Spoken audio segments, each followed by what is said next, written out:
Okay guys, it's Infinity coming at you with a little bit of a quick news update.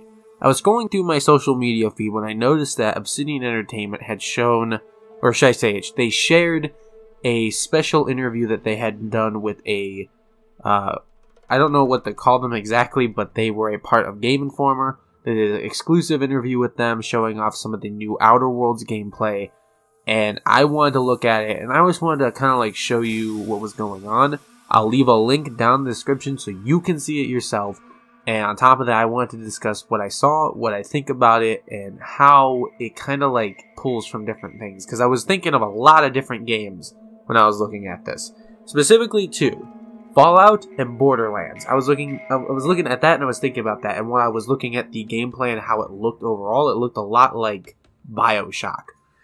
So I'm getting like 3 different games off the top of my head. And they're all wonderful games. I love all of them. I've played all of them.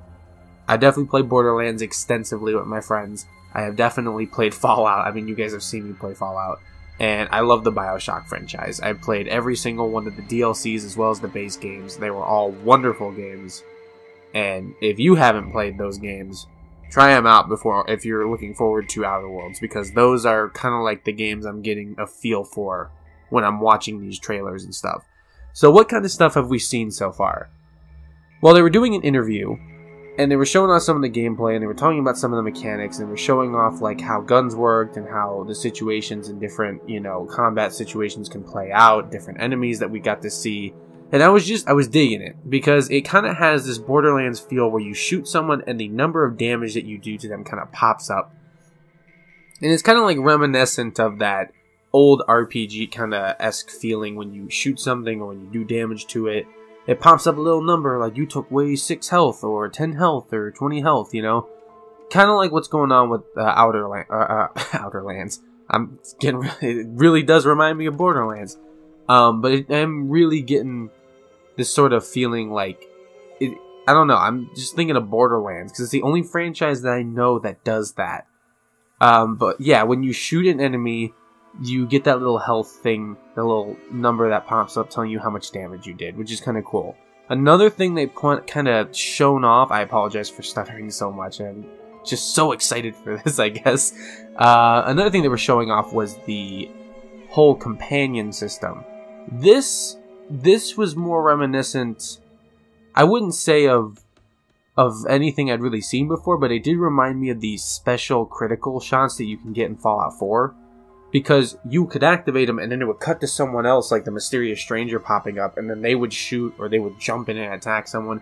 So that was kind of cool. It was very reminiscent of that. But it looks unique. It looks like it's its own thing there. It doesn't really look like it's pulling too much from anything else. I know the slow time ability. I forgot what it was called. They say it, and I'll show the clip of what they call it real quick. Perk it. If you like TTD, you can perk it. TTD is our tactical time dilation. You can slow down time and move and shoot and aim. It's a way for you to behave tactically in combat if you're not the best FPS player. But I know that is going to be a feature in the game. It's their own take on VATS, I guess. If you were to relate it to an RPG like Fallout, it's VATS. It's that in its simplest form. Now, they're not straight up ripping off VATS because you can't really aim in on a specific body part, but you can slow down time, look around, assess what's going on like you can in VATS. It's pretty cool, it's unique, I like it, and they said like it only really drains when you're moving around in slow motion or shooting or looking. So if you just stayed still, stuff would just slow down but your bar won't drain. And I think the best way he described it was that like, oh, things are going a little too fast, you just want to like, pull yourself out of the whole situation. You can slow down everything and still be in the game. You can assess like how your companions are doing. You can assess like the enemies surrounding you. You can look around for like traps, explosives, maybe you can shoot that. You just have to, it gives you a chance to analyze everything. At first we just had TTD slow down everything all the time and it just drained at a constant rate. And it drained really fast, but then we were just trying to balance out, well, it becomes super powerful if I can just do everything all the time without it draining. So this was a way for us to like, well, if you don't do anything and just look around, you have plenty of time in there. Once you start like moving, it drains a little bit faster. Then once you decide to take a specific action, that's when you start to lose a big chunk of it. Yeah, when you get overwhelmed, it's great to take a breather. You just turn around and go, and then you kind of look around and go, my companions are really low in health. oh wait, there's 2 more Marauders coming. Okay, what should I do? And you can even like switch weapons and reload and do things like that, and then start fighting. So the best of that's kind of mixed in with an almost unlimited amount of time where you could just sit there. Well, not unlimited. The enemies are still moving at you, but it gives you more time to think. So you're still on your toes, but it doesn't straight up disconnect you from everything that's going on, which is really nice. The other thing I really liked was that they mentioned the weapon types. We have a bunch of different types of weapons, energy weapons and bullets and melee weapons, but we also have a lot of brands.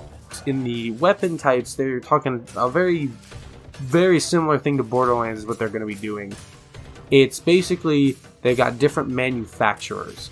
It's like some sort of special energy weapons, and they've got regular weapons, and then there's manufacturers for those weapons, and they produce like cheaper weapons that are easier to repair, and they also produce like really expensive weapons that are really durable and really well made.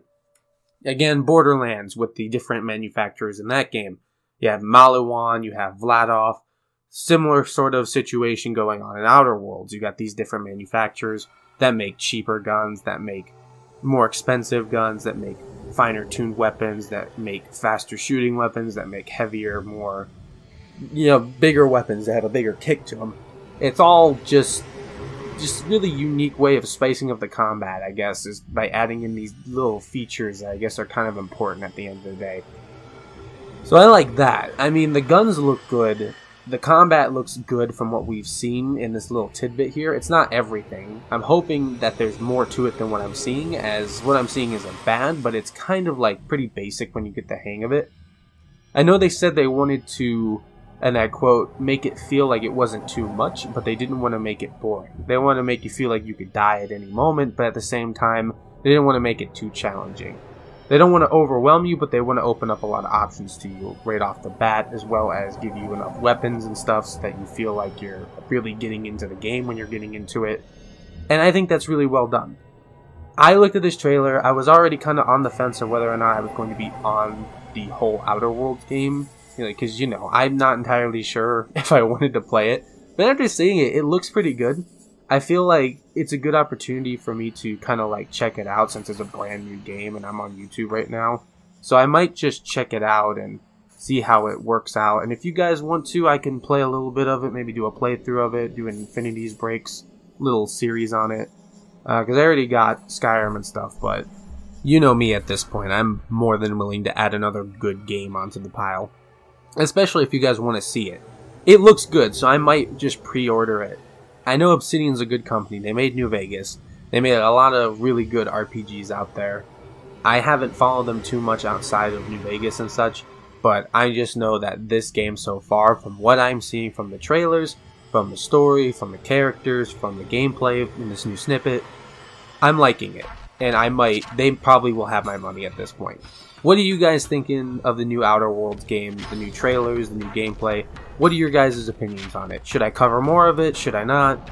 Just wanted to get this news update out to you guys. Go check out the link down in the description and watch the video for yourself. Until then, this has been Infinity reminding you to say it with me now. Play well, eat well, and live well, friends. I hope you guys go out there and strive to break infinity.